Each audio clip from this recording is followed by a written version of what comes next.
Welcome back, Las Vegas.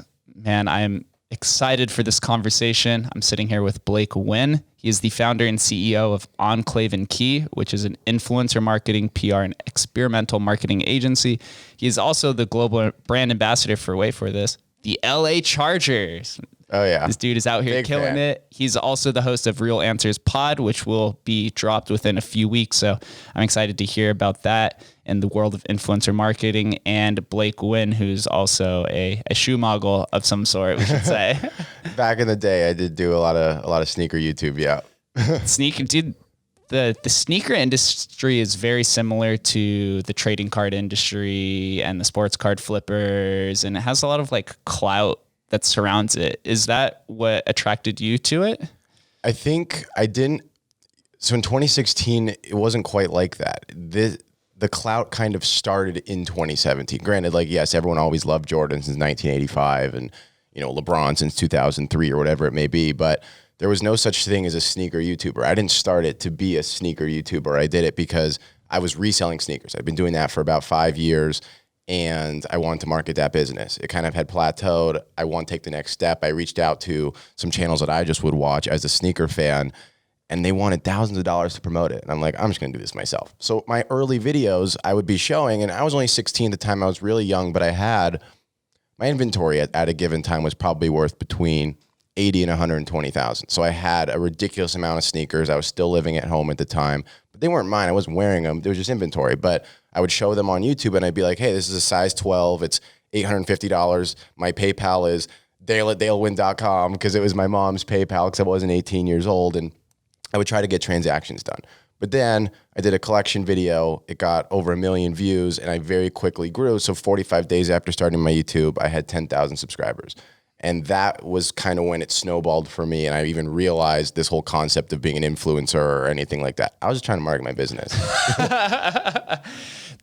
As you did roll that influencer into a business, which is Enclave and Key, which we'll get into for a little bit, but I want to stay a little bit focused on this channel since this is your earliest levels of success. How did you build an inventory of 80 to 120,000 at 16 years old? So I started when I was 11. By the time I was 12, I was a top rated seller on eBay because I maintained 100% positive feedback and did at least 100 transactions in that year. It all literally started because I walked into an outlet mall. I saw a pair of shoes right when I walked in, and I knew nothing about sneakers. And they were $19.99. The suggested retail was $199. And for whatever reason, it clicked in my head, they're probably worth more on eBay. Now, I was a football card collector since I was 7, 8 years old. Diehard football fan, Chargers fan, the whole thing. And so I kind of understood the premise of these collector communities, again, without realizing all of it in this manner at 11. But essentially all it was a retail arbitrage. It was like, well, at the Adidas outlet in Park City, Utah, these shoes are only $20. On eBay, they're $109. So I ended up selling both pairs for $109 overnight. So I took $40, made it into about $220. And I was like, holy crap. That was my net worth, just 5X. Granted, it was $40 to $200, but I'm like, this is a big deal for an 11-year-old. And it was very addicting. And so over the course of 5 years, it was that at scale. I started doing trade shows. My mom would actually let me travel alone starting when I was 13. I had to do the trip all in one day. So I'd go to a trade show in the morning. I'd get back that same night. I'd take 3, 4 friends with me that were also, 13, 14 years old. We'd take a million suitcases. We'd fly Southwest, set up this little, sneaker reselling pit, if you will, at these tiny little conventions. SneakerCon was barely even a thought at this point. And so I was so much a part of the community as it was building that I think for me, I kind of see it now as like, okay, I understand how it got there. And for me, I understand how my story got there.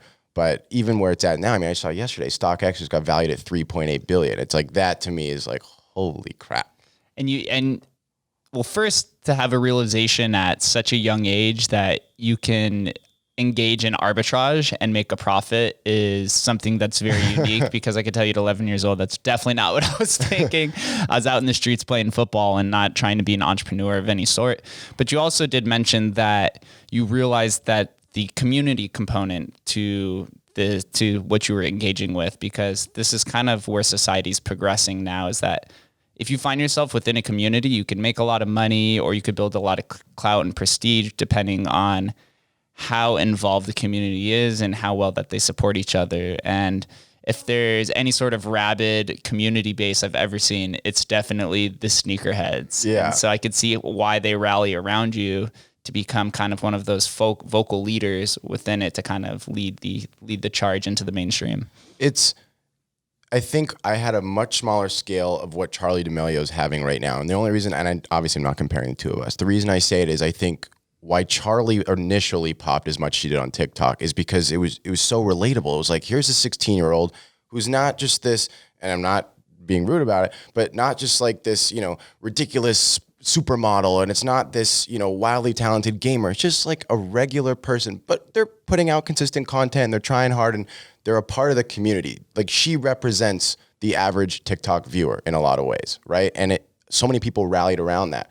In the sneaker space, I think I did very similar. When I started, I was a 16-year-old kid. I was on Accutane. My face looked like a disaster.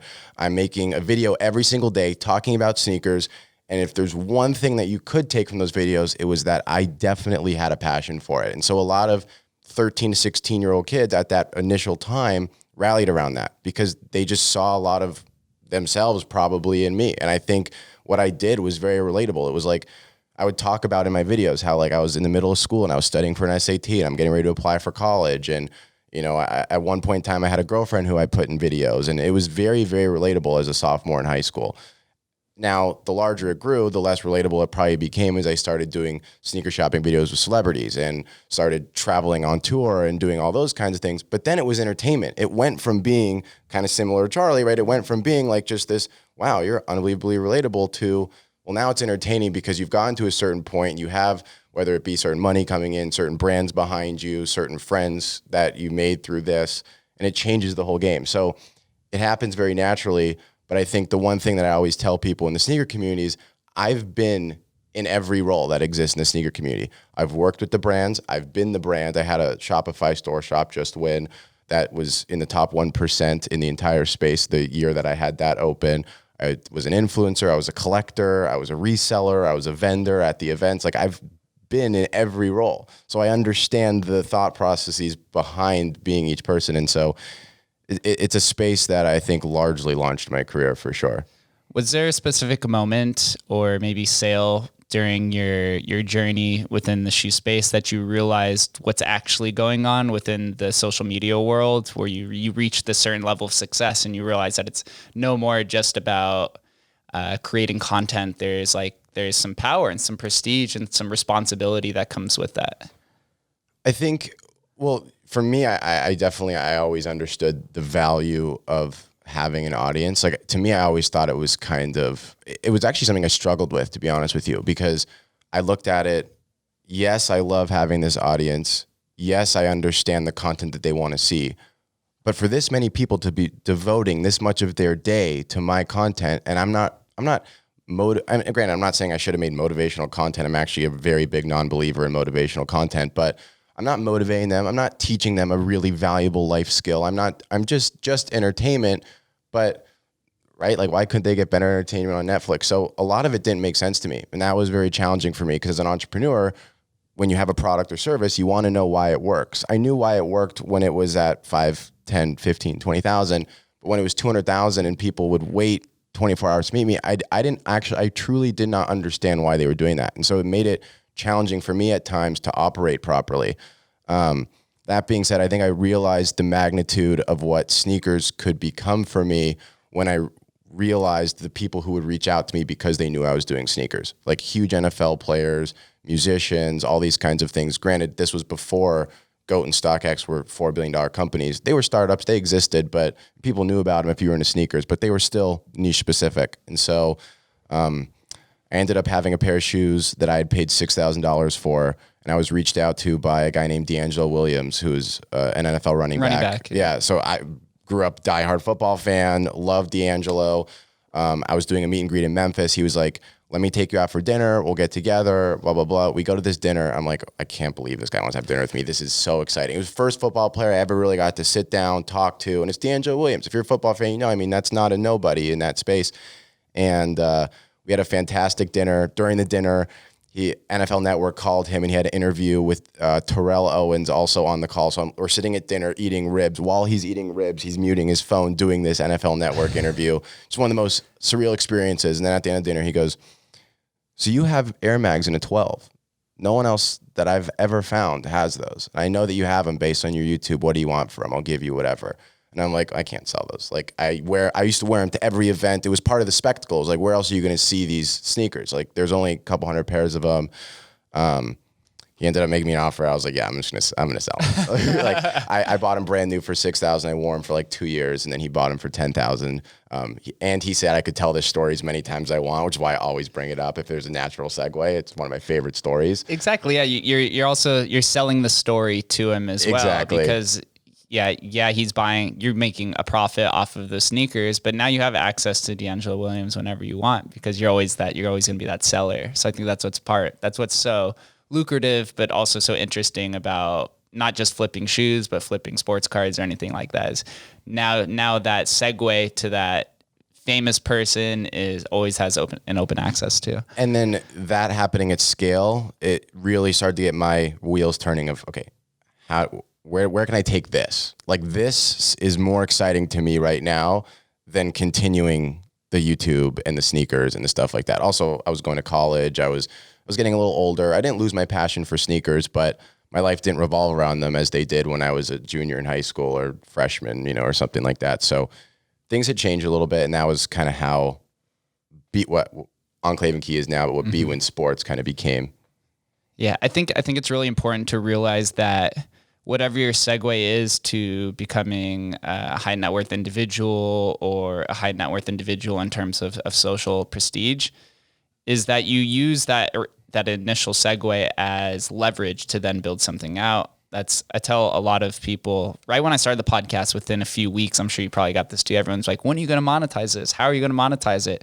But the monetization actually comes from building a product as an extension of that original YouTube channel or podcast or TV show or anything like that. So you realize that at a very young age, which most people don't, because it becomes so fixated on instant gratification of being paid now that they miss out on the opportunity to make literally millions of dollars if they just hold off for a few years and put their head down. I think it's that, but I actually think it's a little bit different. I think it's misplaced instant gratification is what it is, in my opinion. I think a lot of people look at receiving a check for any amount as what is instantly gratifying. For me, it was gratifying to see a view. It was gratifying to see a subscriber. It was gratifying to see a comment. And so when you're caught up in that process, well, now you're just caught up in the customer at that point, right? Like your YouTube viewers are your customer, right? And so if that's what you're caught up in, you're going to continue to develop your product, which in my case was my videos, in a way where the customer is going to end up happy. If the customer is happy, I guarantee you that revenue is going to come in. I cannot stress this enough. I actually didn't even know that you could make money on YouTube until a check showed up from Google 7 months after I started. It was for $410.96. It showed up. My mom was like, Blake, you have a check here from Google. I was like, don't cash it, scam. Like, why would they mail me a check physically, whatever? We look it all up and I'm like, oh wait, Google AdSense is YouTube. I'm like, why did YouTube pay? How did they get my address? Like all this stuff. And it was hooked up to my Gmail. I'm like looking at like all this information. I'm like, holy crap. And I'm like, I'm going to get more of these checks, Mom. I'm like, wait, watch. And 2 weeks later, $2,300 check shows up. 2 weeks after that, $4,000 check shows up. And all of a sudden I'm like, holy crap. I just got like $7,000 from Google in the last like 30 days. Like I didn't even know you could do this. At the time, I mean, by this time I had about 80,000 subscribers. I was 6-7 months in. The channel was growing great. I was posting every day. I'm pretty sure I'd already sold merch. I mean, I had done stuff with it as if it was a business, but I literally was unaware that it was monetizable from a viewership perspective till this check literally showed up. How incredible is that, dude? And I'm assuming you probably took that money and reinvested it back into yourself.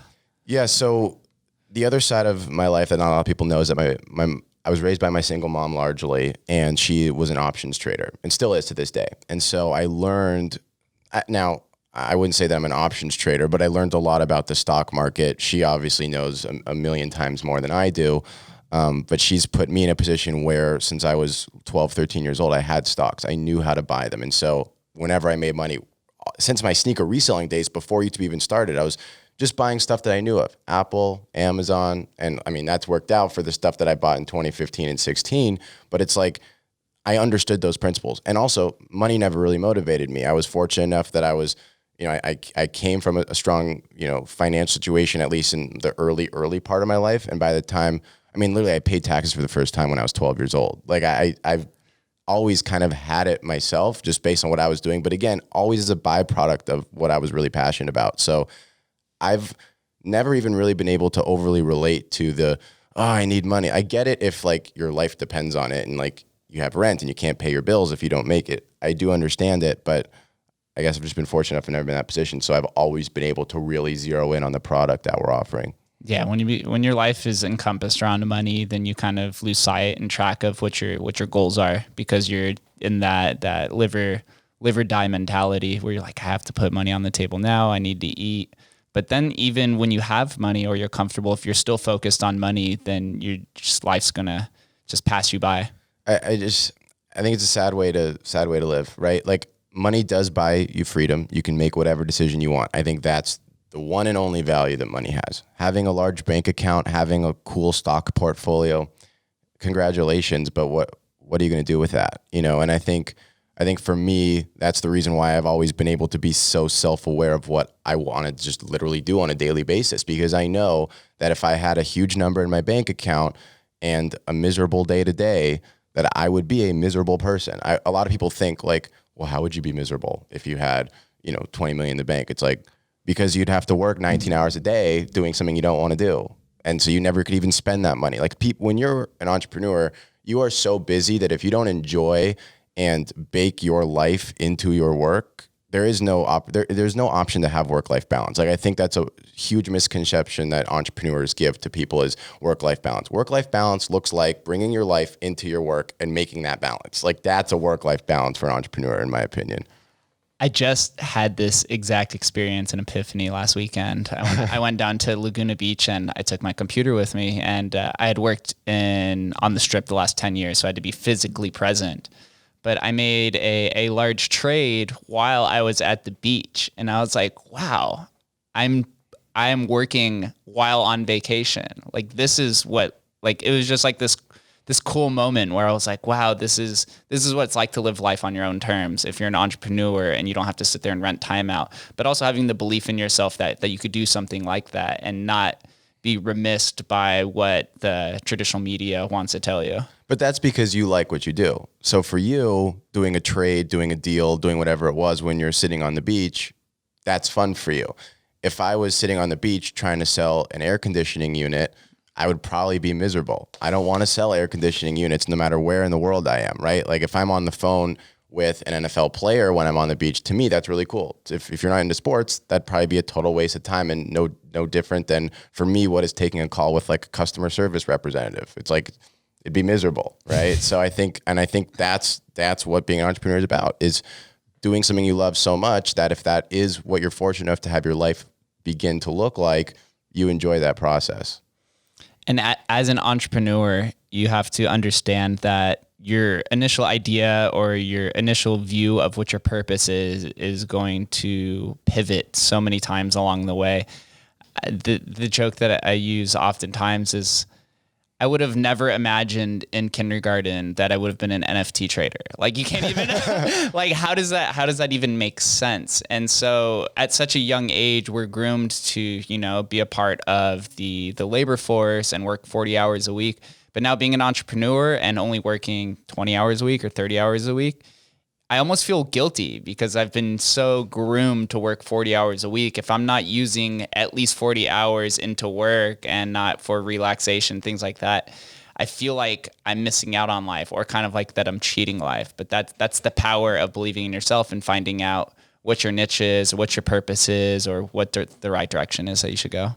And it's like, look, if you don't do enough, you're going to have to deal with those consequences, right? Like, I think Gary Vee is the one who says it. It's like, if you have the audacity to work for yourself and you don't work, you're probably going to be in trouble. Like the good news about having a 40-hour week job is that if you put those hours in, you're literally trading those hours for dollars, but you're guaranteed those dollars. You're not guaranteed a cent in entrepreneurship unless you do something. So if you work 10 hours a week or 140 hours a week as an entrepreneur, you're the one who's got to deal with that. Your people, if you have employees, your clients, if you're a service business, whatever it is, those are the people that are going to have to essentially be able to live with whatever decision you make as an entrepreneur. So you ought to have the discipline to make one wisely.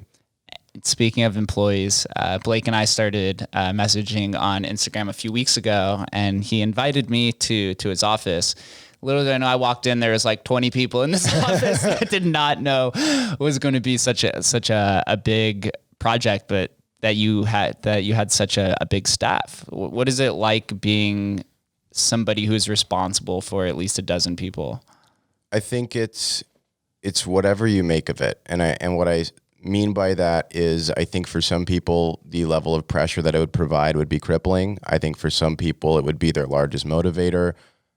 I think the way that I look at it is, as long as they're bought in to the vision that I have, once they understand what we do, my vision becomes their vision. They add elements to it. And so what I say all the time is that what Enclave and Key really is the greatest group project that is happening right now with people under 25.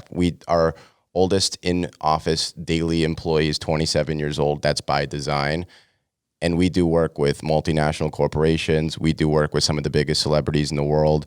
And it's because everyone is so bought in that this is not just my business with my passion, and I'm paying all these people a few bucks an hour to kind of supplement that. Everyone is bought in. This is everyone's company. Everyone's a business partner. Everyone cares, right? And that, I don't want to say this with a negative connotation, but that leveraging of people's self-esteem as it pertains to the success of the business, that is an incredibly, incredibly powerful tool. It's probably the biggest lesson, and I do give my uncle Steve credit for this. Steve Wynn's my uncle. I've said it now. It's public. By the way, I never made it public till I quit YouTube. I was like, I don't want anyone on YouTube thinking that any of this is from my uncle. To this day, he's never given me a cent. That's also something that I'm very proud to share, right? Because I think that's what a lot of people think off the bat. But he's taught me how to run an organization. I mean, he has 300,000 employees, or he did when he was still CEO of Wynn.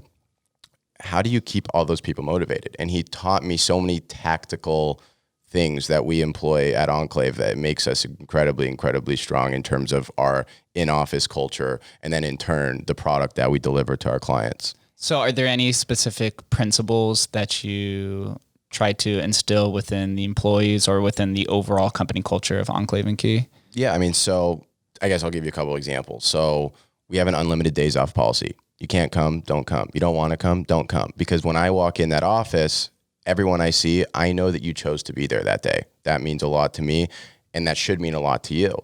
Conversely, I had 62% attendance from pre-K through 12. That was what it worked out to. I hated going to school. I went to private school strictly because it allowed me to miss. Now, granted, I didn't miss that much school pre-K through like 7th grade. Once I started my business, my mom was like, as long as you keep your grades up, I will tell them that you have a doctor's appointment every day if that's what it takes for you to be successful inside and outside of the classroom. I was very, very lucky that my mom took this stance. Most parents on this planet do not take that stance. But my mom and I are very, very close, and she saw the results of the work I was doing and was proud. And I think also too, I think the writing was on the wall that I was going the entrepreneurial route anyways.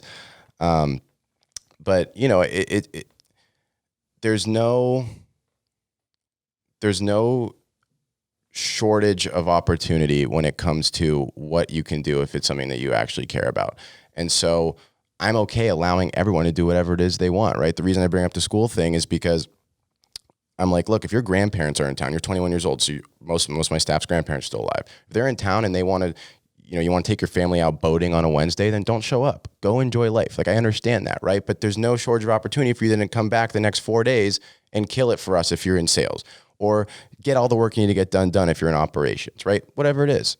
Enjoy life though. Every single Friday, pretty much, we do a company-wide thing. We'll rent out, a private suite at, Red Rock bowling lanes. I'll take the whole staff. I'll bring some of our NFL guys out. And that's the cool thing too, is you got all these 20-year-olds who are also super intertwined with the people who they also, like Henry Ruggs comes and hangs out with us at least once a week, right? And he's like one of the stars of the Raiders. Like, all these 20-year-olds, they love that, right? At the same time, I love that. I am that 20-year-old who grew up collecting football cards, paying for autographs, doing that whole thing.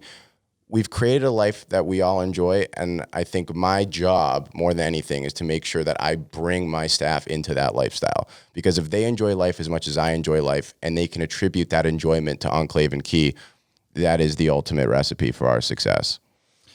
freedom makes the heart go stronger, right?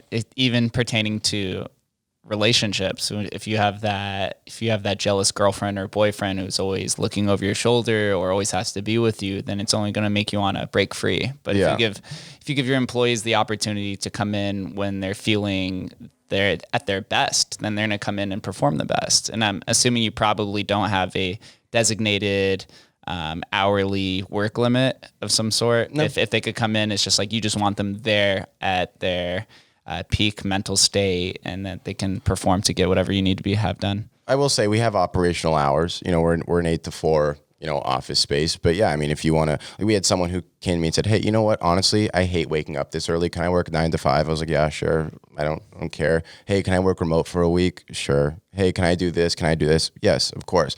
Now, because we're good at actually making sure that their self-esteem and their enjoyment for life is largely attached to Enclave and Key, last year, the person who missed the most days was 6. So you have companies that are 10 paid days off and 10 days this, and everyone uses every last day, right? I mean, we had this unlimited days off policy. And sure, some people come in late or leave early here and there, and I didn't even want to know about it. But 6 days was the most that someone missed last year. And so I think that, now granted, it was only an 8-month year, but at least for us with COVID. But, I think those are the kinds of things that show us that we're doing the culture right. And you have been breeding it right. So you have a very happy staff who's also highly productive. What is going on at Enclave and Key that makes people so encouraged to show up at work? I think the fact that no matter what you do, the family atmosphere is palpable when you walk in there. I mean, the sales team, you get off a call. We're going to work with a new client. They're high-fiving. We have champagne bottles, pop them, sign them. I mean, we make it so fun. Like everything's a party. And when I don't mean like literally a party, like kids are drinking and just drunk or working, but I mean a party is in like the energy is high in an office space. It is so it's so hard to have high energy in a B2B business, and ultimately that's what we are. Now, at the same time, every other day you got, some so-and-so coming in the office for a meeting, and they meet the whole team, and we do all these fun activities. And also too, like in terms of the finances, right? There's commission if you're talking about the salespeople. So, doing a deal helps them. And also too, I mean, it's like the way that you see our work executed is really, really fun. I think in a lot of ways, the key to marketing is just your ability to storytell. We make it so that way a company can storytell with the best storytellers in the world is largely like really what influencer marketing is, especially with the kinds of talent that we work with. And so if we put a partnership together with, Tory Lanez, who's one of our clients, and, a company like MyBookie, who's one of the largest online gambling sites, who's also a client of ours, when you put that deal together and then you see it come to fruition on this rapper's page who everyone in the world knows has 10 million followers, with this brand that everyone knows. It's large enough to be publicly traded. And we put that together. You, as a 21-year-old who may not have even gone to college, came, you worked here, you bought in, you understood how we do what we do, and you were responsible for that deal. And then you talk to your friends and they work at Cane's, they work at Chick-fil-A, they do that. And I'm not knocking those things, but you all of a sudden start to look around, you're like, man, I have an unbelievable life.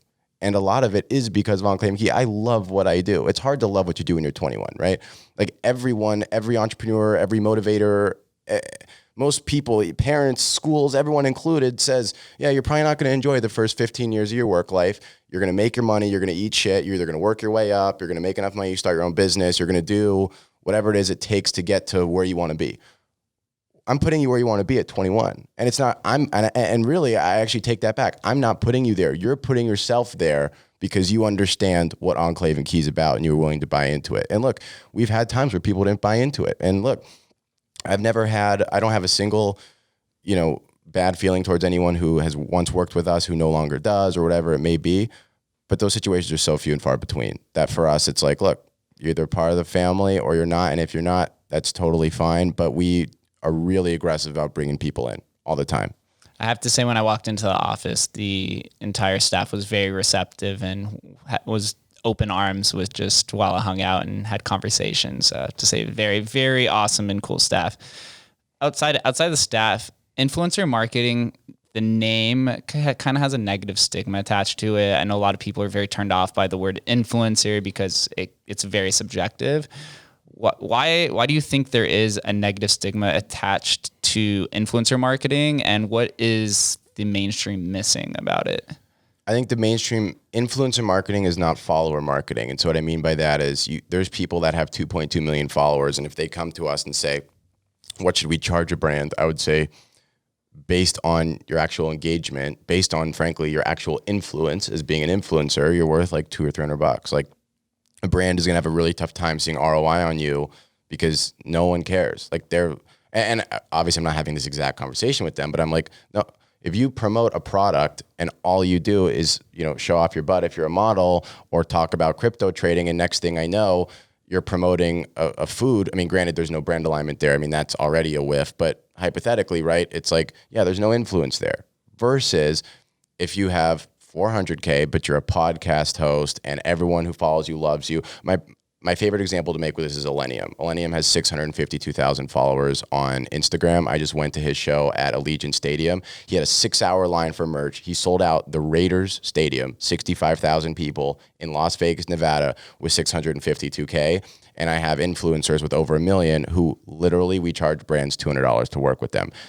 We charge based on the influence that influencer has versus most agencies or influencers charge based on their follower count, average likes, all that. I'm like, no crap, you get a lot of likes. Like, you're basically naked in this photo. Like, of course you get a lot of likes. Like, you ran ads on it, right? Like, I understand the engagement numbers, but I also understand that Dave Portnoy is incredibly relevant right now. Tory Lanez is incredibly relevant right now. Like, I don't know. Mario Lopez is not worth a ton of money to a brand right now. Is there a way to test the engagement outside of looking at their follower count or the amount of comments they get on a post? I think so, absolutely. But I think that's where it gets tricky. Is I think it's largely a understanding of culture thing, right? It's like you have to be able. It's very easy for me to tell you that Bryce Hall is more relevant than Mario Lopez right now. Like, I don't think anyone who is familiar with TikTok would debate that statement. Mario Lopez has the same follower count on Instagram as Bryce Hall. So a brand may look at it like, well, Mario Lopez is probably a larger brand name long-term than Bryce Hall. Fine. He's been famous longer than Bryce has basically been alive. Same follower count. And Mario at this point is probably cheaper to use than Bryce. So brands are going with Mario. Except Mario's ROI is probably not that different. And I don't know why I'm bagging on Mario Lopez. Like, it's just a random name that I thought of that fits this thing, and not a personal friend. So hopefully it'll be all right. But, you run into, yeah, of course, like Bryce would have way, way, way larger ROI. In fact, like a TikToker with 1 million followers who I could name that you may not know, depending on the product, will have a way larger ROI than, like a George Clooney could even have. It's like you have to understand who your market is, how to reach them. Also, too, the creative is incredibly important, right? What does that creative piece look like? If it's with the product, like, yeah, okay, well, it's going to be tough, right? If it's, an interactive, it's video, it's, all those vague terms that every marketer throws around. I mean, those things are true if they're executed properly. Those are all the X factors that make influencer marketing either a wishing well that companies sink money into and then are, I hate influencer marketing, or they do it right and they kill it. Look at Triller, right? Like, look at Triller. Triller, I think, is the ultimate epitome of what success as influencer marketing looks like. They took Jake Paul, they made him a fighter, and they did pay-per-view numbers that outside of Manny Pacquiao, Conor McGregor, and Floyd Mayweather being a part of the fight, it's unmatched. Jake Paul and Ben Askren was the 8th most purchased pay-per-view event of all time. 4.2 million buys, right? And actually, I don't even think that one was Triller, so I might have to take that back. But, I mean, you look at what Triller's doing with, Triller did, what was it, Logan and Floyd and all that stuff, and they're going to do Logan and Tyson, and I know now Jake and, Tyron Woodley are doing it. It's like, that is how you use influencer marketing. Real influence. Is it easy to get caught up in pop culture? Because we've seen this traditionally happen before social media with singers and movie stars having breakdowns and talking about, how Hollywood is fake behind the scenes and all the numbers are inflated and there's really a lot of egos that are clashing more than they actually want to provide some sort of value with their audience. And now the world of social media is kind of becoming this new Hollywood, or it's the digitized Hollywood because everything is becoming increasingly digital. Is it easy to lose sight of what the goal is and get lost in the fluff and the glamour and let's just say the egos that surround influencer marketing? Yes, I think it's incredibly hard because I think you're talking about people who were never meant to be famous traditionally. Also, too, it happened so quickly that it's almost blindsiding. Like I I have a tough time not relating it to myself only because I know at least what I experienced, and that was with a couple 100,000 followers. Like it's literally peanuts compared to all these people that you're talking about. And it's like people don't realize I was 55 kids. It was in my graduating class, pre-K through 12. That was my school size. That was pretty much, I knew 54 people pretty much until I was 16 years old outside of the people I messaged through eBay or met at sneaker trade shows. I knew almost no one. Next thing you know, you have an audience that lets you go on tour and have and people show up and buy merchandise, and you get 150 DMs a day, and there's all this noise, and you're sitting there 3 months removed from SATs, college, all these things. It's really overwhelming at times. And I think the easiest way to have it be overwhelming is to just buy into it. Just to honestly be like, you know what? Instead of looking at it as like, oh my God, I'm doing this. This is crazy. Just, I'm doing this. This is crazy. You buy into yourself. You buy into the bullshit that everyone tells you about yourself, and you have your little ego moment, especially if you're younger. You have your ego moment, then it goes away a little bit. You recenter yourself, and that's where success happens, or it's where you crash. Like I think perfect example of it is all these TikTokers and YouTubers see going like blowing up now. It's like they blow up, they do some weird little scandals, and then they either fall off a cliff or they use it as a pivot. They do some cool stuff. They minorly rebrand, but just do enough. They make that pivot and they become like truly like kind of like A-listers, right? Like Jake Paul went from being investigated by the FBI, the most canceled person on the internet, blah, blah, blah, blah, blah, blah. Now he's probably the most sought after fight card fighter in the world. It is. It's how you recover from those humbling moments in life. And that's not even just social media. You see this happen in the finance world as well. Traders who blow their accounts and lose all their money. And you're like, wow, I just lost 6 months of my investment to this one trade of me being greedy. And then you have to use that as a learning to say, I'm going to make sure that I'm never over leveraged. I'm going to make sure that I put away some money so that I don't blow it again or split the funds up or every so often. So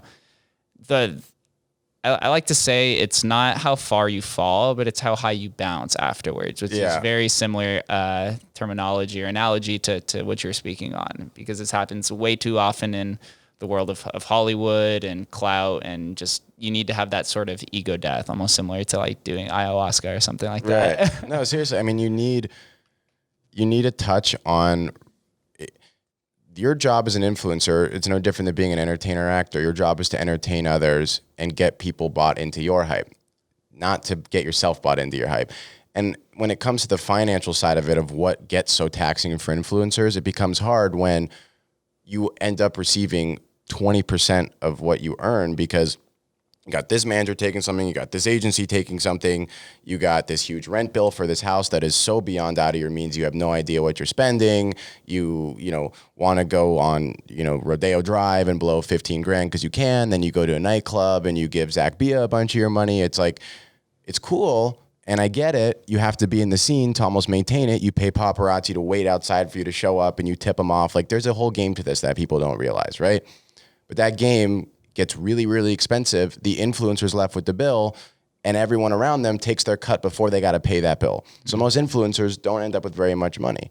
Now, if you're talking about A-list influencers, it's like, yeah, you make more than you can blow. Like Charlie D'Amelio is probably not having any financial troubles right now. But for the influencer that's got a $30,000 a month income, people are like, wow, 360K, believe me, you're not taking home much. Like you really aren't. And it's sad. And that's why I think Enclave and Key has been able to come in with so many unique value props, is be like, look, we don't take percentage from you.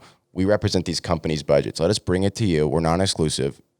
Deal with your management, deal with whoever. Let us work with them. We'll get you the deal. They're going to take their cuts, but we're going to give you at least extra opportunities that they would have never otherwise had. Now we have influencers all the time that will fire their managers just because we do bring them enough brand deals in a given month or year that they're able to, live off that combined with whatever else they're doing. I'm cool with that. I'm never going to get into the management game. I don't want to be responsible for a career that's got 2 to 5 years to last. And I think that is the case with 98% of influencers. That's not me being short-sighted on influence. That's me being like, look, like 90% of you that call yourselves influencers, until you become a celebrity, you got a window. Once you become a celebrity, you got time, right? Like Logan Paul's a celebrity. That's why he has time. Like a perfect example is like, I mean, there's so many. I mean, think about it, NFL players, right? People like Reggie Wayne, one of the best wide receivers ever, Marvin Harrison, these names that are crazy, crazy names. They're not so relevant now. Yeah, sure, if they're in Indianapolis, I'm sure they get recognized their fair share of times, or Canton, Ohio, or those kinds of places. But outside of that, like, I just said a name that I guarantee my girlfriend doesn't know. I guarantee most people have not thought of in at least 6 years. And it's like, so what can they do with their social now? When they were in the league, they could have made $100,000 a year off it easily. Yeah, it comes down to just failing to innovate, and that's in many ways. This happens with tech companies, with social influence, and now that everybody's a walking brand, you have to innovate, you have to change, especially with the rapid evolution of social media platforms, where TikTok hits a billion users in 3 years. Like, that kind of growth had never been seen on the planet before, and so somebody in the future is going to come along and build a billion user platform in a year or two, and everyone's gonna have to adopt to that. But in terms of you're around a bunch of influencers, you're from Las Vegas, and we had this discussion, a similar discussion when we'd first met. What is the influence scene like out here in Las Vegas? Do you see more influencers moving out here? What is their perception around it? And is Vegas going to grow from this movement? I think Vegas. I think yes. There's a lot of influencers that are actually from here. Rice Gum, Tana Mojo, Ryan Higa, CJ So Cool. I mean, there's a lot of influencers. Justin Blau is from here. I mean, there's a lot of people that are from here. I think, and this city's becoming a lot more intertwined with. I mean, it was always entertainment, I suppose, with the Strip, but it's becoming a lot more intertwined with local entertainment because you've now got Raiders. We're probably going to get the baseball team, the Aviators. Now, as taxes are going up, people are realizing, wait, so you can live in Vegas and not pay this whole state income tax thing? Yeah, you can. So then you're getting those people in here. So I think a lot of influence is coming to the city. At the same time, I'm still a believer that this city is all about who you know. I think no matter how big or famous or whatever it is that you are, if you know the right people, you can do amazing, amazing things here. And if you don't know those, what I call are connectors, I don't think there's a ton of opportunity for you to do anything here that you couldn't do elsewhere. Do I think there's a ton of opportunity for you in Las Vegas? Absolutely. I think it's one of those cities that could be one of the absolute best cities in this country. I think it's not right now. You look at like education, it's too low. I mean, there's certain things like that are on more the political side of things that I think need to be strengthened dramatically. But in terms of the opportunity here, I think it's absolutely one of the top 5 places for an under 30-year-old to be if they're trying to grow a business. You can really come out here and be whoever you want. And now we're starting to see little micro industries pop up throughout the city between film or influence, YouTubers, adult entertainment. That dependency of tourism is becoming more minuscule over time. Obviously, with the pandemic, we hit 30% unemployment, which was the highest in the nation, which I thought we had bridges built already. But now we see with the real estate market and with remote workers moving out here, there's a lot of attention out here. And I recently had a venture capitalist on the podcast, and he was discussing how a lot of VC firms are beginning to set up office down here in Vegas because they think that there's going to be a massive entrepreneurial boom over the next decade in Las Vegas because of that utility that you can dive into any industry and be on the ground floor and just build a legacy or have a massive impact on the city. And it comes down to who you know at the end of the day, because I worked in a nightclub, I worked at Omnia for 5 years. And when you see a famous person, you're just a normal person to you. It loses that attractiveness or that lust or whatever you feel towards that famous person, and you just see them as just a normal individual who's just trying to have a good time of some way or some fashion. It's kind of like, I think the city, it almost runs the way that 1970s ran if you watch movies, or 1960s. It's who you know. It's like when you walk through a hotel and you see a celebrity, yeah, there's a lot of tourists that are probably flocking. But if you walk through a hotel with Andrew Pacheco, who's a director of nightlife at Wynn, I think that's his exact title. I could be a little wrong on the exact title. He's shaking everyone's hand. And there's a difference there in those two people. Andrew's the guy to know. The celebrity's the guy to take a selfie with, right? And Vegas still runs like that. LA, it's the celebrity 100% of the time. New York, it's the finance guy 100% of the time. They don't care about celebrity either. Vegas is cool because, as you're pointing out, right, all these micro industries are developing. That's happening because Vegas's population is growing at an astronomically fast rate. That's why I said if you come here under 30, I think it's so valuable, is because if you come here at 25 and you're prepared to stay here till 50, you will be that connector, because you will, even if you're just a tiny little fish in the bowl in that micro industry, 30 years from now, that micro industry, this city's not going to look like that. We're going to have 8 or 9 million people here. You're going to be at the top of that space just because you've been here that long, because that's how the city works. So if you're looking to put time in, you're looking to set yourself up for a base. I've had, experience living in New York. I have a lot of family lives in LA, and we do so much business there. I've basically lived there too. Like I've seen these spaces. I think Vegas is the spot to be.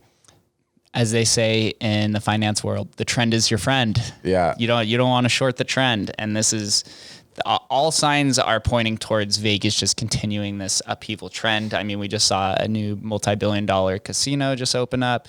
We just had the first casino built down in downtown Vegas with Circa. And speaking of people who walk around, Derek Stevens, who owns Circa, is constantly walking around the casino floor, shaking people's hands.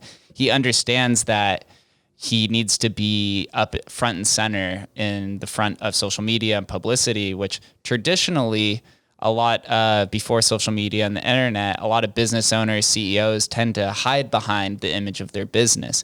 Now it's switched, where you must be in front of your business, out there on podcast, on Twitter, tweeting, engaging with the fans. And because when you are an owner of a business, now you are a direct representation. I can guarantee you a pretty large fraction of Tesla buyers only buy Tesla because they support Elon Musk, and then they find the product useful afterwards. But if Elon Musk wasn't the founder, or not the founder, if he wasn't the CEO of Tesla, people probably would not care about electric vehicles, at least at this point in time. Yeah, I mean, I think being an influential entrepreneur over the last 6 years has proven to be probably the most powerful role a person can possess, in my opinion. I think you look at the best case study being Donald Trump. It's like, this is a guy who was an entrepreneur. He had a ton of influence, and he leveraged it to become the president of the United States. Dave Portnoy is as relevant as any entrepreneur. Gary Vaynerchuk has created $1 billion agency for himself in a handful of years, which is remarkable because of his, name. Even guys who, like the Grant Cardones of the world. I mean, it's like they've built huge businesses. Being an influential entrepreneur is as powerful as it gets. And the reason why I think that is because, on one hand, like I said, going back to the influencer thing, anyone can have influence for different reasons. Being an influential entrepreneur means that you're good with money in some capacity to the average person who's caught up on making money, right? Like you alluded to, everyone starts a business for the sake of making money. Instant gratification is 99% of the time attached to money. All of those things. Well, entrepreneurs, that especially like the Forbes 400 ones, it's like Elon Musk has 11 billion. So whatever he says is like God speak to someone who just cares about money, because it's like, look who it's coming from. And so that's why he can put a bunch of money in Doge, and next thing you know, poof, and then he could say, actually, nah, and then boop, like the power of moving that money. I mean, it frankly is almost dangerous, right? Like you look at Jeff Bezos, it's like, you know what we need? We need some distribution help for groceries. Let's just buy Whole Foods, keep it easy. It's like, wow, like that is really, really something. Now, then you run into, the political challenges that may come with people getting too wealthy, all those things, so be it. But from a culture perspective, influential entrepreneurs have a overwhelming amount of power, because also they can leverage celebrities however they want. If you're Elon Musk, nothing is stopping you from getting every single A-lister to post about having a Tesla. Give them Teslas. It means nothing to you. You'd get Kim Kardashian, Kanye West, Nelk Boy. I mean, any relevant person riding around in that thing, boom, you're done.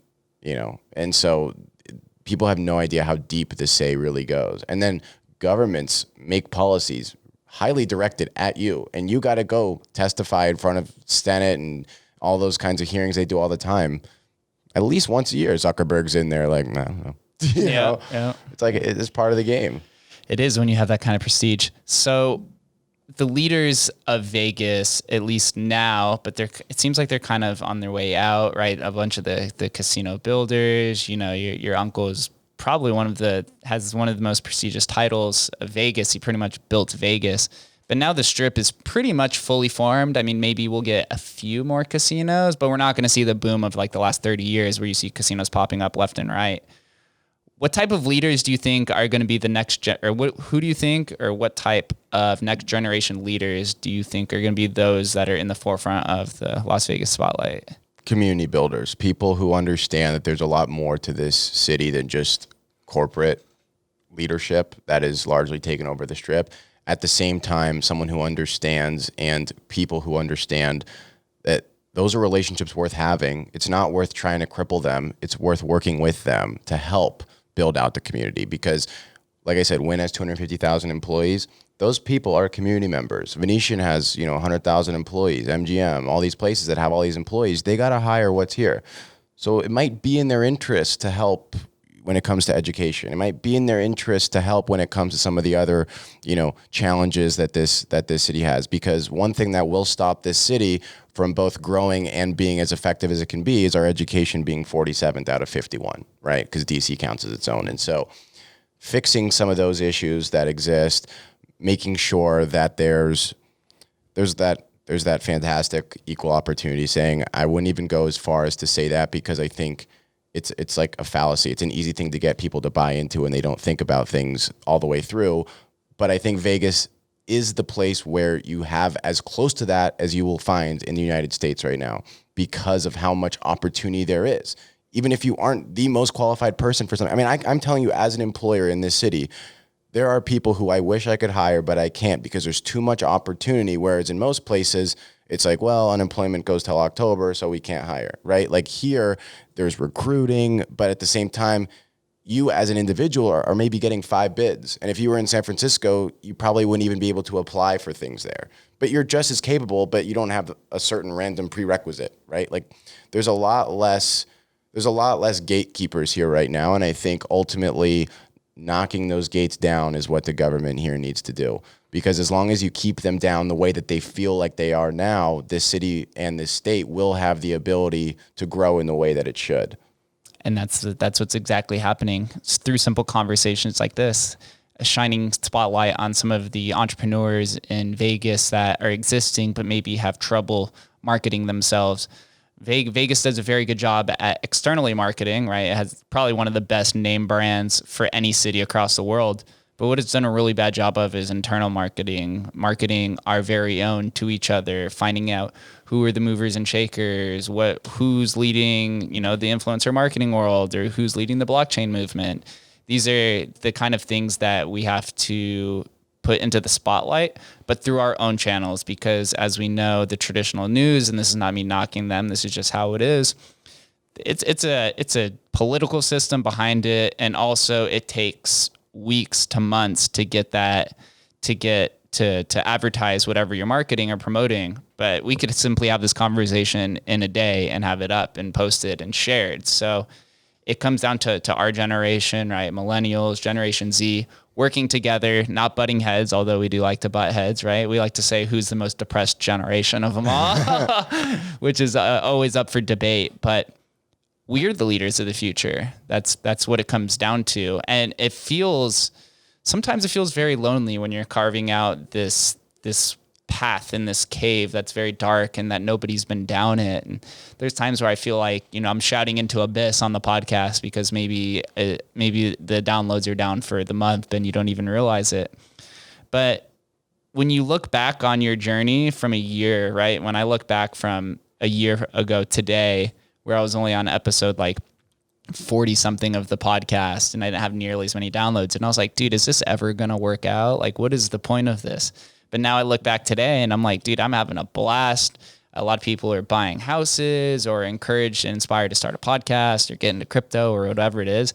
It always comes into fruition. You just have to be consistent and you have to believe in yourself and know that opportunities will find you, right? How would have I known that we would have communicated with each other through social media? But that's a beautiful part of Vegas, is that there's only 2 to 3 degrees of separation between anybody. Whereas places like New York and LA, if you want to get to somebody very important, you're probably gonna have to go through like 10 channels. You just probably won't, right? Like seriously, like, and that's exactly going back to what I was trying to say with the equal opportunity thing. It's like, you just won't. You won't climb to the head of Goldman Sachs, because also too, and that does kind of go to the magnitude of the work, I suppose, right? Like, yeah, they're based in New York, but their scope of work is global and it's massive, versus here, like these large corporations, as large as they are, they're here. Like Wynn, $26 billion company, it's here. MGM, I think 40, it's here, right? Like they're all here. And so you are so much closer to the sun, if you will, and you can reach it very, very easily, and you can reach it at a very young age, because even like with Resorts World, they're trying to figure out how to cater that place like to a few different demos. One of those demos being young people. They got Charlie Jordan, who's a YouTube influencer DJing at their day club. She's bringing out 21-year-olds. Like, she's not bringing out 42-year-olds from Asia who fly here in their high rollers. There's a market for that. Those people, they go to Wynn and then they watch Cirque du Soleil, right?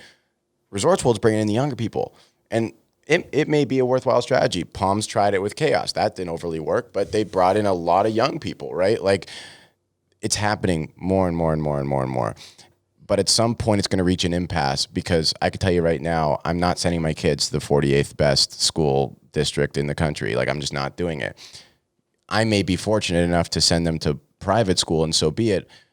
But that does not mean everyone in this community is, and that's unacceptable, right? It's unacceptable for money to be the barrier between a bad education and a good one. It's okay if it is the barrier, in my opinion, between getting an MBA or not. At that point, yeah, that's your choice, and that's why there are things like student loans and things like that exist.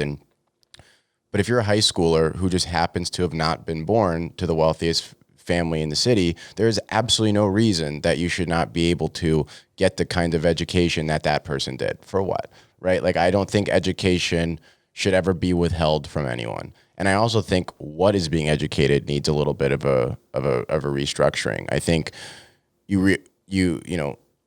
older generations love to attack our generation. Why are they so lazy? Why are they so this? Why are they so this? Well, first of all, we have kids who rack up $200,000 worth of debt and spend their first 22 years of their life learning things. And those things that they learned for the first 90% of that time do not apply to what could ever earn them money, what they could ever work in, unless they're going to either go teach that subject or, explain to me where European history for 4 years is going to factor into an entrepreneur, doctor, lawyer, barista at Starbucks. There's no intersection there besides literally teaching that same subject, right? Like, even political science, right? Like, go learn that in college. And so I think right now, the country as a whole is designed to set kids up to understand how to be employees and, frankly, to fail. They cripple you with debt, so they basically own you till the time you're 40, if not ever. They make it incredibly hard for you to retire, and at the same time, they then attribute that result to wealthy people, which is not the case. They were the ones providing you the job. They were the ones who took the risk to start the business. The government and schools screwed you. They did. Like, what you were taught and what was being pushed on you was wrong, and you believed it because of the mouthpieces that put it on you. And our generation is the first generation, in my opinion, that is going, hang on a second, screw that.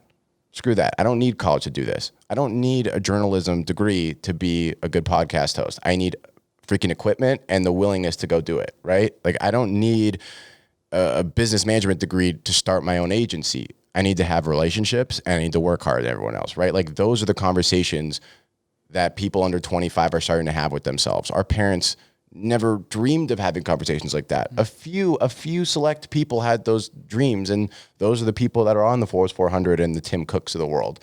Outside of them, that's why you have people who retire 65 and didn't enjoy their 9 to 5 and all that stuff's okay. All this stuff that I almost find it hard to relate to, some of the Gary Vee, don't go get a 9 to 5 that you hate and blah, blah.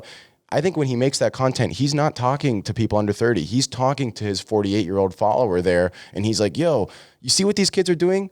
They're just doing what they want. You can do that too. Like give it up. Like, go try. And we don't even need that. We're already trying. And I think that is going to provide us with fantastic leadership, both in government, in education, in society, in culture. I think we're going to be in great shape in about 20 years, but I think the next 10 are going to be a little bit of a mess. It's exactly what I've said on here. I said I was short to medium term bearish on the United States, but long term bullish.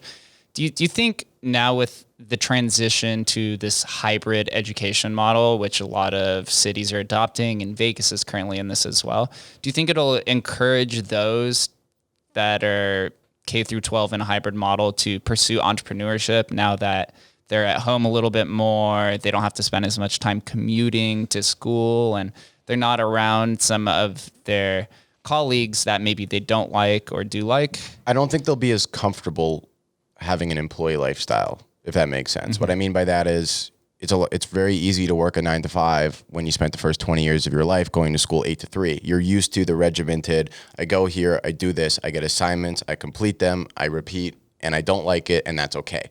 That is what school teaches you. When you all of a sudden you don't have set hours and you don't have set assignments, and things are becoming more interactive, and classes are becoming more conversational about certain issues as opposed to just like, let me read you this textbook, right? Like, and that stuff is changing. I'm not trying to, and it can only happen so fast. I understand that. But as those things happen, I think it's going to look completely, completely different what the average kid looks like. I think so as well. And that's one of the good things, or that's one of the things that Vegas does do well, is that outside of the very abysmal education level, they do a very good job at breeding some entrepreneurs or breeding some people who are hustlers, right? Vegas is a very big hustle culture, and hustle and entrepreneurship coincide some bit. Sometimes you can hustle too much, and sometimes you can be an entrepreneur that just never builds anything successful. Right. But that's the ethos of Vegas, and that's why I think this next decade is very bullish for Vegas, and it's going to breed a ton of entrepreneurs, because those that sat at home, including myself, during the pandemic, I was like, I don't want to work on this trip anymore. I want to do something else. I want to contribute to the community and the culture of Vegas. Like, we are in this cultural renaissance right now. We can pivot it and we can direct it and steer it any way that we want, because we're in charge of it. And Vegas has done a very bad job of applying the fourth dimension across the city. And what I mean by that is like the technological overlay and influencers and YouTubers and internet communities, because that's what our generation wants. We want skill-based games. We want to interact with our internet communities, whether you're part of the shoe community or the crypto community or the manga community or whatever it is. We all have our different relationship online, and then we want to meet in person. And so Vegas is going to host a lot of those communities. And the first casino that does do a very good job at adopting it, and it looks like Resort World is attempting to do it, is going to be the most successful over the next 10 years. I think yes and no, because I also think too, like, I think Circa is doing a great job, right? Circa cannot compete with Wynn, MGM, and Venetian. These are publicly traded companies with massive market caps and long business history. They have the right locations. They have all the right things. Now, granted, being downtown versus being on the Strip, granted, Circa's not competing with those hotels. Like, I don't think you're coming to Vegas and just debating, am I staying at Circa or Wynn? You're debating, am I doing Circa or like Golden Nugget, right? And I'm going to go a little more expensive, a little more luxury, and I'm going to go Circa, right? Like, I think downtown versus Strip, very different experience, right? The problem is these hotels, what people don't realize is the high rollers are everything. Like, the gaming revenue supersedes all the other revenues combined. Like, Wynn, for example, and I'm only speaking to it because, and this is all public information. This is not me knowing this because Steve's my uncle. This is me knowing this because if you watch their stock or an investor, you get all this information. They did 60 million more in revenue. I think they did 900 million in gaming, 800 million in all other business between both their properties combined in what was 2019, right? So everything is designed to get you to game. And of that revenue, probably half of it comes from high rollers. Like, the people that are sitting there playing $25 minimum blackjack, it's great. Have a good time. If you win, great. If you lose, great. The hotel's kind of doing that just because, right? It's the people who, like, Steve used to send his jet to get these Asian people from, I want to say Beijing, because they'd play $500,000 a hand blackjack. They'd come with 30 million in for a weekend, right? Like, money that you can't even fathom having. These people would gamble in a weekend, and those people drive this a lot. And so if you have a hotel that caters to young people, unless you get those young people like Zuckerberg who have crazy money that they're gambling, it's a way different model, right? That's why like Chaos got an unbelievable amount of young people. Palms got nothing but young people. Young people couldn't keep it open because they didn't get enough gaming revenue. They can't buy expensive enough bottles at nightlife to compensate for the ridiculous check they give to the DJ or whoever's performing that night. The business model collapses. Like Wynn and Hakkasan and these groups, when they bring really, really big talent in like Drake and Tiesto and some of these things, they take losses a lot of times on that night, but they're doing it because they get you all drunk and having a good time at nightlife. You probably had a really nice dinner before that. They hit you there. You probably gambled between that and got a drink or two. They hit you there. They hit you a little bit in the nightclub to recoup a little bit of their investment in getting you there. And then you probably got a little looser with your money and spent another $3,000 in the casino afterwards. And that building fit, 5,000 people. 5,000 people did that same thing, and all of a sudden the entire ecosystem made a bunch of money, and they honestly had little things in place to take losses on just to set you up to hit you there. Wynn doesn't push it down your throat. And I mean, and that's the thing too, no hotels push it down your throat. It's like you come to Vegas knowing you're going to spend a ridiculous amount of money. Yeah. It just feels natural when you're walking around the casino floor, bobbing and weaving between the gaming machines and the restaurants and the nightclubs. And this is why I think Wynn is the best hotel on the Strip, is because they're the only hotel that also owns their nightlife company as well. Right. So they can interplay and give comps to the nightclub. And it's very different from when I worked at Omnia, where Caesars doesn't own Omnia. Right now, Tao Group owns it, but so they have to come up with a different agreement partnership. It's not as fluid as in the Wynn, where all the employees and the staff are on the same page and communicate. It makes it a lot easier. Yeah, and I mean, like you said, it the best, right? Like you're weaving through gaming machines, restaurants, nightlife, even things like Topgolf. Everything is expensive, and everything is a trap to get money from the tourists. But you will have a phenomenal time spending that money, like if that's what you're into, right? And there's enough people in the world that are into it that the city does very, very well. And I think what's nice about it is that because these hotels do well enough, they take care of their people well enough, that now Vegas has this ability to just grow and grow and grow and grow and grow. And I honestly do think that a lot more hotels are going to go up in the next 25 years. Maybe not in the next 2 or 3, but in the next 25, because there's a lot more real estate. There's going to be a lot larger market to come here. And if there's a lot more locals, there's going to be a lot more Red Rocks, right? Like I go to Red Rock all the time, not even to gamble, just I bowl. You can watch movies there. If I feel like gambling on a Thursday night, like, yeah, I'll go with, $100, play, less, not $50 minimums like Wynn has, and not, 25 like Aria. Go have a good time. There's gonna be a lot more of those where they're luxury. They feel nice. They feel like the Strip, but they're in your neighborhood, right? And they'll do very, very, very well. And so, I would say that what Vegas looks like in 30 years, it's going to be comparable to any city on the planet, maybe outside of Dubai, in terms of how much it grows. Exactly. Couldn't have said it any better. Those satellite hotels are the staples for those local communities in those little areas. I think the next one is Durango Station, which is supposed to open up right next to, it's supposed to be right across from IKEA. It's a Stations casino thing. Obviously in that area on the west side, it's probably going to be pretty nice. So I'm excited. I'm really excited to see that. Yeah. But even more so, before we get out of here, the Arts District, where we're recording this right now, I think you're going to start seeing some, not casinos, because they're trying not to keep gaming down here, but I think you're going to see a high-rise, either hotel or a high-rise condo pop up down here. And it's almost going to be a seamless transition from driving along the Strip to downtown. It's going to be just like one long road, I think, in the next 25 years. It's going to look like Las Vegas's mini version of Hudson Yards. They're building some beautiful, beautiful buildings here. I don't know if you've seen some of the mock-ups they're doing. Oh my God. I mean, they're going to have strip mall parking lots that'll have floor-to-ceiling glass windows. I mean, it is going to be really, really nice, at least aesthetically, what it looks like. And assuming the price points are accurate, it will also kind of help clean up some of the issues that are here. Now, that being said, that's where, and I always tie it back to government, because that's something like I'm personally very passionate about, right? The key is, and what Vegas, I think, does not do a very good job of doing, is they clean areas up, but they just they clean it up for who's going in.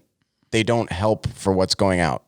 And I think that it becomes very, very challenging because all of a sudden it's like, yeah, like don't drive on D Street, like don't do it. It's like, and ultimately like you're never going to have a perfect utopia city where everyone just, is middle class or above financially. Like I get that, but Vegas we have more land at our disposal than you could imagine. Right. And I mean, man, I think it'd really be in the interest of some of these really wealthy people to contribute to helping with that problem so their projects could be more successful. And I think ultimately what it's all going to come down to is people's ability to be deal makers in government in terms of getting the wealthy, not to just tax the crap out of them, but to explain to them why it's a value for them to contribute to helping. And I think that's where I think it's going to be able to get done here. I really do, because Nevada is an incredibly moderate state too, which is awesome. I think Yep. I think there's a legitimate path. Our mayor has been independent since 1999 with Oscar and Carolyn Goodman. Our governor was Republican and Democrat, and It's a purple state. It goes back and forth. It's a pretty purple state, right? I mean, it really is. And so, and there's not a lot of like really left, really right, really in a million different directions. It's very like we all just, at the end of the day, everyone in Nevada understands the opportunity at hand. I think every Nevadan in Las Vegas understands how great this place can be, and everyone wants to be a contributor in that. So very similar to what we do at Enclave, everyone's bought into the vision. Yeah, everyone has their own ways of wanting to execute. Everyone's bought into the vision.